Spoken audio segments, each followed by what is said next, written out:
وہ ہدایت یافتہ ہیں، ان کے پاس ایسا راز ہے، ایسا علم ہے، ایسی بات ہے کہ اگر تم نے حاصل کر لی وہ تمہیں بھی کیا ہے، او جنت، وہ آخرت کا جو ہے تمہیں پروانہ دیں گے کہ جو مثال جس میں کوئی تنگی نہیں، جس میں کوئی بوریت نہیں، جس میں کوئی پریشانی نہیں، بڑھاپا نہیں، کچھ سب ایسی سہولت ہی سہولت ہے۔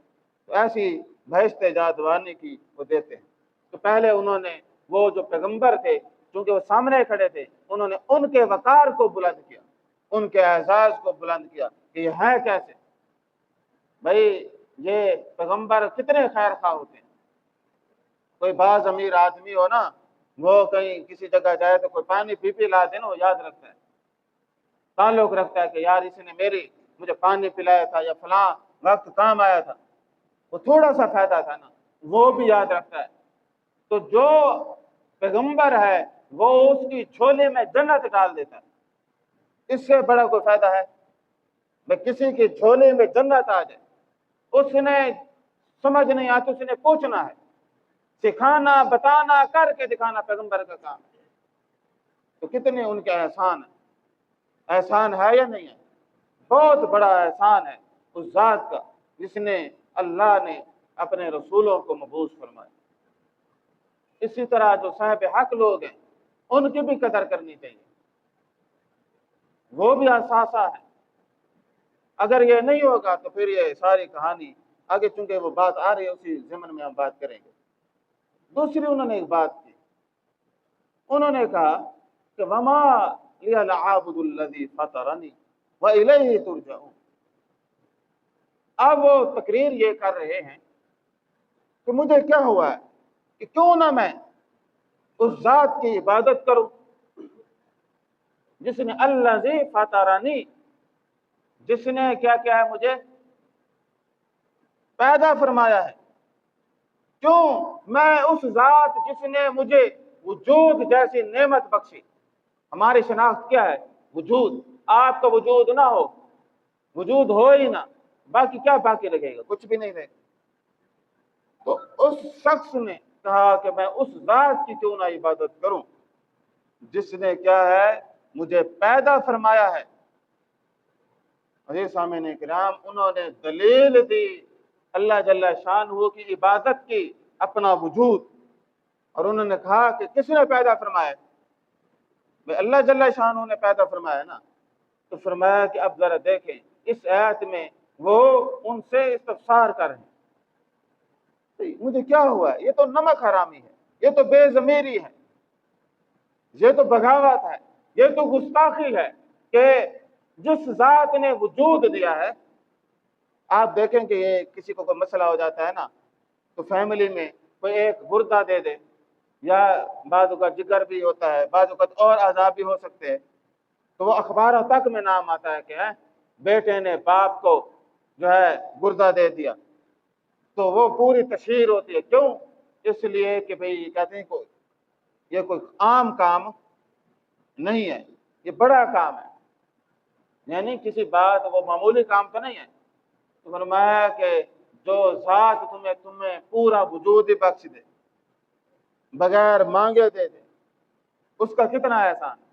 خالی جسم وجود کا احسان بھی آدمی نہیں اتار سکتا، کتنا قیمتی وجود ہے۔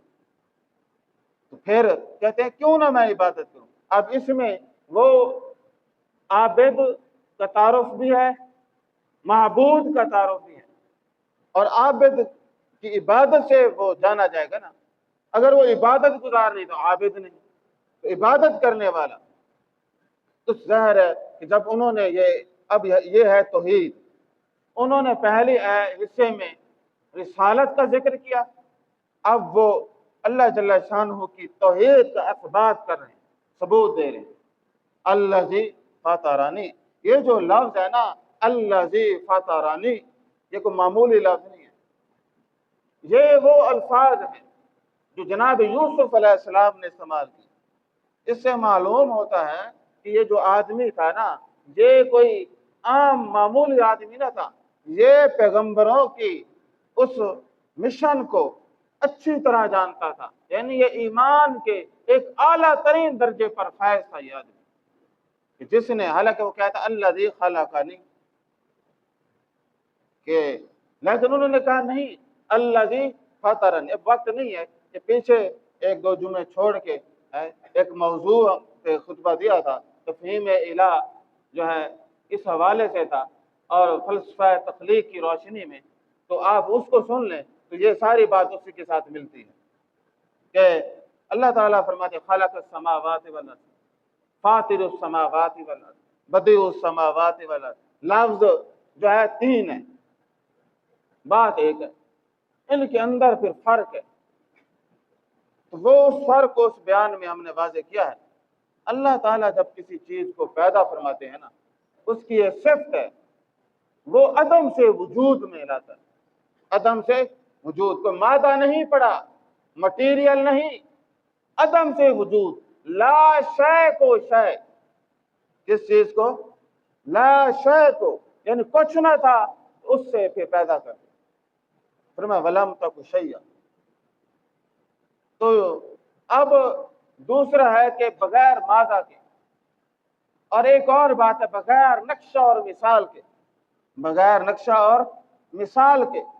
عزیز سامعین کرام، یہ جو بغیر نقشہ اور مثال کے، یعنی اللہ تعالیٰ جس چیز کو پیدا کرتے ہیں پیچھے کوئی اس کا نقشہ نہیں ہے، ہر آن نئی تخلیق۔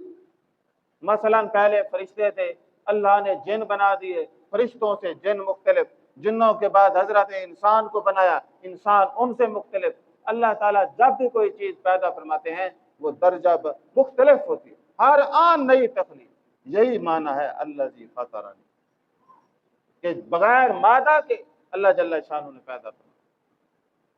عزیز سامعین کرام، یہ وہ پیغمبرانہ بات تھی کہ جو انہوں نے اس کے اوپر زور دیا کہ وما لی لا اعبد الذی فطرنی والیہ ترجعون۔ جہاں انہوں نے توحید کو بیان فرمایا وہاں انہوں نے شرک کی نفی بھی کی، کیونکہ وہ قوم شرکی افعال کا شکار تھی۔ اکثر قومیں جو گمراہ ہیں وہ اپنے شرکی افعال کی وجہ سے، تو جب خدا کا تصور غلط ہو جائے تو نیچے سارا معاملہ غلط ہو جاتا ہے۔ مشرک قوم کا تصور رسالت، تصور آخرت قطعاً صحیح نہیں ہو سکتا، وہ بھی کمزور ہو جائے گا۔ کمزور خدا کو ماننے والے پھر ان کے ہر چیز میں کمزوری، کردار میں کمزوری، عمل میں کمزوری، ہر چیز میں کمزوری۔ اور انہوں نے جو دلیل دی وہ بڑی ایک سوچنے والی ہے۔ انہوں نے دیکھیں کہ دین فطرت ہے، فطرت کے عین مطابق پروف اور ثبوت، دلائل، روشن مثالوں کے ساتھ اللہ تعالیٰ بیان فرماتے ہیں۔ یہاں کیا بات بیان ہے؟ اللہ جل شانہ فرماتے ہیں، اب انہوں نے کہا اتخذوا من دونه آلهة ان يردني الرحمن بضر لا تغني عني شفاعتهم شيئا ولا ينقذون۔ انہوں نے استفہامیہ انداز میں بات کی، اتخذوا من دونه آلهة۔ اب یہ کوئی پوچھ نہیں رہے ان سے، یہ حیرانگی کا اظہار ہے کہ بھلا میں اللہ کو چھوڑ کے، میں اللہ تعالیٰ کو چھوڑ کے، اس ذات کو چھوڑ کر دوسروں کو الہ بناؤں، من دونہ، من دون اللہ، یعنی اللہ کے سوا۔ دیکھیں اللہ تعالیٰ خالق ہیں، دون معنی وہ تمام مخلوق جس کے اوپر شاہ کا اطلاق ہے، ہر پیدا شدہ چیز من دون کے اندر شامل ہے۔ ہمارے ہاں طویلے کرتے ہیں اس سے یہ شامل نہیں، فرمایا اللہ کے سوا کون ہے؟ اللہ تعالیٰ کے سوا مخلوقات ہیں، من دون ہی، اللہ کو چھوڑ کے کیا بچا؟ ایک خالق ہے، باقی کیا ہے؟ مخلوق ہے، مخلوق کے درجے ہیں، کوئی اعلیٰ درجہ، کوئی عرفہ درجہ، کوئی درمیانے، کوئی نیچ، کچھ بھی، لیکن ہے مخلوق۔ تو یہاں انہوں نے کہا کہ مدعا یہ ہے کہ میں اس ذات کو چھوڑ کے جس نے مجھے وجود بخشا، میں وجود سے قیمتی کوئی چیز ہے؟ آپ کبھی تنہائی میں بیٹھیں سوچیں، وجود دیا ہے اللہ تعالیٰ نے، ہر لمحے سانس لے رہے ہیں، یہ ہوا بھی دی اللہ تعالیٰ نے، اس کو کھینچنے اور باہر نکالنے کی طاقت و توفیق بھی دی اللہ تعالیٰ نے۔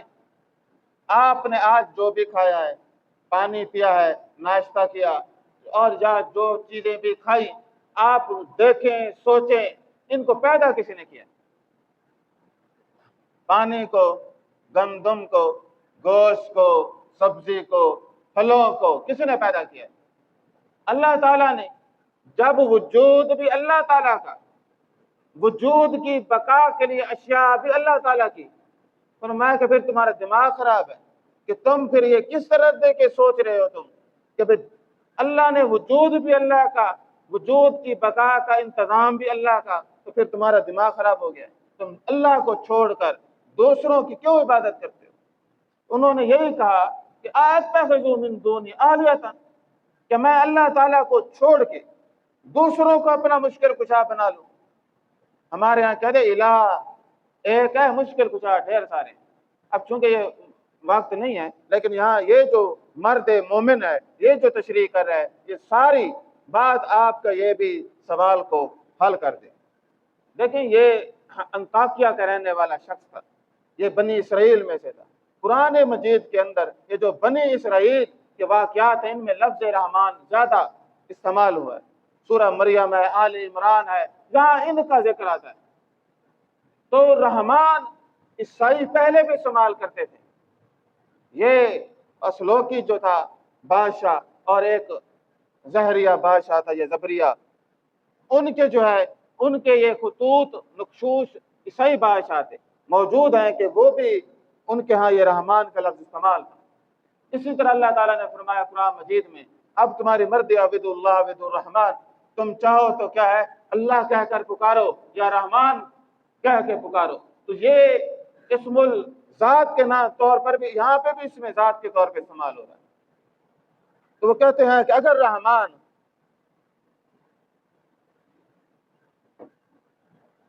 بذر ان یردنی الرحمن بذر، اگر رحمان چاہے، ارادہ کی بات ہے، کیا اللہ تعالیٰ کا ارادہ جو ہے اس کو کوئی ٹال سکتا ہے؟ اللہ جل شانہ کا ارادہ ایسا ہے کہ فرمایا کہ جب ہم کسی چیز کا ارادہ کرتے بس یہی کہتے کن، تو آگے سے کیا ہو جاتا فیکون۔ اور یہ بھی ہمیں بتانے کے لیے کہا ہے کہ یہ نہیں کہ لفظ کن کا استعمال ہوتا ہے، مقصود یہ ہے کہ جب اللہ کا ارادہ ہو، کیا اللہ تعالیٰ کے ارادے کو کوئی ہرا سکتا ہے؟ کوئی طاقت ایسی ہے جو اللہ تعالیٰ کے ارادے کے سامنے دیوار بن جائے؟ یہ کوئی یونانی خدا نہیں، یا مصری دیوتا نہیں، یا بابلی دیوتا نہیں، یا ہندو دیوتا نہیں کہ جو خدا ہو کے مجبور ہیں۔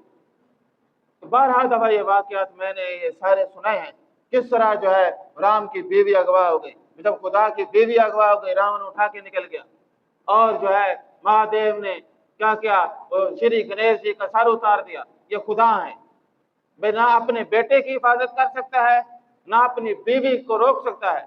زیوس کو پڑھیں، وہ اپنے باپ کو قید کر کے بیٹھا ہے، اور وہ ہے بھی ولد و زنا، یہ خدا ہے۔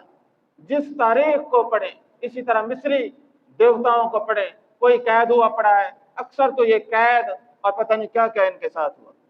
اللہ تعالیٰ نے فرمایا کہ اگر اللہ ارادہ چاہے، ان یرد الرحمن بذر، ذر جو ہے نقصان، اور یہ کوئی بھی ہو سکتا ہے، نکرہ ہے، کسی طرح کا نقصان دینا چاہے تو نقصان کئی طرح کا ہے، کسی کو جسمانی، کسی کو بیماری دینا چاہے، کسی کو مالی نقصان، کسی کو جانی نقصان، کسی کے لیے زمین تنگ کر دے، کچھ بھی ہو سکتا ہے۔ ان یردنی الرحمن بذر، تو جب یہ معاملہ کرنا چاہے کائنات ارضی میں تمام مخلوقات میں، اللہ تعالیٰ کا جب امر آ جاتا ہے، لا تبدیل لکلمات اللہ، لا تبدیل لسنت اللہ۔ اللہ تعالیٰ ایسی ہستی نہیں ہے جو مشورے کریں۔ ہمارے ہاں یہ مولوی کئی واقعات مشورے والے بیان کرتے ہیں، حالانکہ اللہ تعالیٰ نے واضح فرمایا وَلَا يُشْرِكُ فِي حُكْمِهِ أَحَدٌ، اللہ تعالیٰ کے فیصلوں میں کوئی شریک نہیں ہے۔ یہ شریک ہے، اس ذات کے فیصلوں میں کوئی بھی شریک نہیں ہے۔ جب اس کا ارادہ آ جائے لا تغنی عنی شیئا، تو کوئی کسی کے اندر یہ طاقت نہیں کہ وہ ذرا برابر بھی جو ہے وہ کوئی معاملہ کر سکے۔ عزیز سامعین اکرام، یہ لا تغنی عنی شفاعتہم شیئا ولا ینقذون، کسی کی یہ بھی مجال نہیں کہ کوئی صرف اللہ تعالیٰ کو کہہ سکے، بچانا تو دور کی بات ہے، ولا ینقذون، یہ صرف بول تک نہیں سکتے تو نہ یہ بچا سکتے ہیں۔ اس نے کہا کہ میں اس رب کو کیسے چھوڑ دوں، وما لی لا اعبد الذی فطرنی والیہ ترجعون، جس کی طرف مجھے لوٹ کر جانا ہے۔ عزیز سامعین کرام، اس کی پوری تشریح سورۃ الزمر کی آیت کریمہ 38 میں اللہ جل شانہ نے بیان فرمائی ہے، اور چونکہ ہمارا موضوع وقت 6 منٹ رہتے ہیں تو میں بس اس کا جلدی بس اختصار سے اس کا نبذہ بیان کر دیتا ہوں تاکہ یہ ہمارے ذہنوں میں یہ بات رہے، تو آگے پھر مدعے کی بات کریں گے۔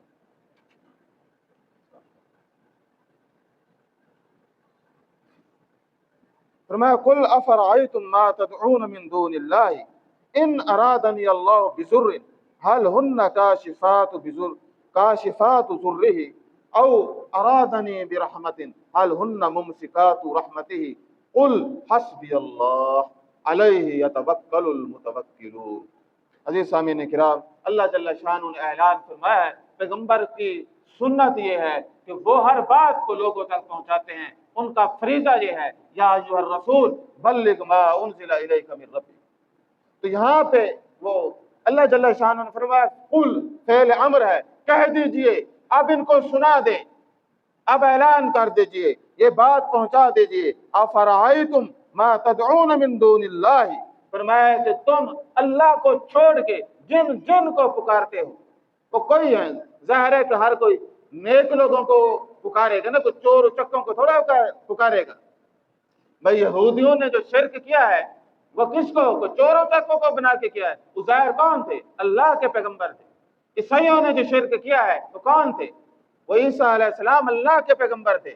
حضرت مریم سلام اللہ کو چھوٹی عام خاتون تھی جنہیں تیسرا خدا بنایا ہے، ان کا تو شان اور مقام تو قرآن خود شاہد ہے، وہ جس کائنات ارضی کی عورت ہے جن کا نام اللہ نے قرآن مجید میں لیا ہے اور ان کے نام پہ سورت کو بیان کیا ہے۔ بہرحال وہ چونکہ موضوع طویل ہے، مقصود یہ ہے ہر قوم اپنے محبوب وہ بناتے ہیں جو ان کے نزدیک نیک ہوتے ہیں، اچھے ہوتے ہیں، وہ ان کو بناتے ہیں۔ فرمایا کہ ان کو بتائیں ذرا کہ جن کو تم اللہ کے سوا پکارتے ہو، اگر اللہ مجھ کو کوئی تکلیف پہنچانی چاہے، یہ آپ ہی ذرا سوچیں، اگر اللہ تعالیٰ آپ کو کوئی تکلیف پہنچانی چاہیے تو فرمایا کہ حل ہن کاشفات ضرہ، کوئی ہے جو اس سے کیا کر سکے، کوئی اس تکلیف کو دور کر سکے؟ اللہ تعالیٰ کے فیصلوں کو ٹال سکتا ہے؟ میں اللہ تعالیٰ کسی کے بارے میں فیصلہ کریں اس کو تکلیف دینی ہے تو کوئی ہے اس تکلیف کو دور کرنے والا؟ کوئی بھی نیک آپ کا کسی اور کا کوئی نہیں ہے۔ اللہ نے تو پوچھا آپ بتائیں، آپ جس کا بتائیں گے ہم آپ کو بتائیں گے کہ ان کی بھی جو تکلیفیں ان کو آتی تھی ان کو بھی اللہ دور کرتے تھے۔ ہر پیغمبر دعائیں کر رہا ہے نا، تو دعا کون کرتا ہے؟ طاقتور کرتے مجبور کرتا ہے۔ تو ہر پیغمبر، ہمارے ہاں تو ہر کوئی بڑا پیغمبروں سے بھی اعلیٰ ہے، پیغمبر تو کہتے ہیں ربی ہب لی من الصالحین، وہ اللہ سے مانگتے ہیں جہاں بھی دیکھیں، وہ چاہے وہ دنیا کا معاملہ ہو، آخرت کا معاملہ ہو، ہدایت کا معاملہ ہو، وہ اللہ تعالیٰ کی طرف ان کا رجوع ہے۔ آپ صلی اللہ علیہ وسلم کو بھی اللہ تعالیٰ نے یہی سکھایا کہ آپ ہم سے مانگے ربی زدنی علما، ربنا آتنا فی الدنیا حسنہ وفی الآخرۃ حسنہ۔ تو عزیز سامعین کرام، اللہ تعالیٰ نے تو چیلنج کیا ہے، صحابہ بتا دیتے ہیں نا، بھئی یہ آپ روک سکتے ہیں، روک سکتا ہے؟ حل ہن کاشفات ضرہ او ارادنی، اگر فرمایا کہ میں ارادہ کروں برحمت، اپنی رحمت کرنے کا کسی کے اوپر بھی، حل ہن ممسکات رحمتہ، کوئی ہے جو ہماری رحمت کو روک سکے؟ اب یہ اعلان ہے اور ہر بندہ مومن کا یہ جواب ہے۔ اللہ تبارک و تعالیٰ نے فرمایا آپ ان لوگوں کو اب اعلان کر دیجئے، قل، اعلان فرما دیجئے، حسبی اللہ، مجھے کون کافی ہے؟ اللہ کافی ہے۔ اللہ جل شانہ نے فرمایا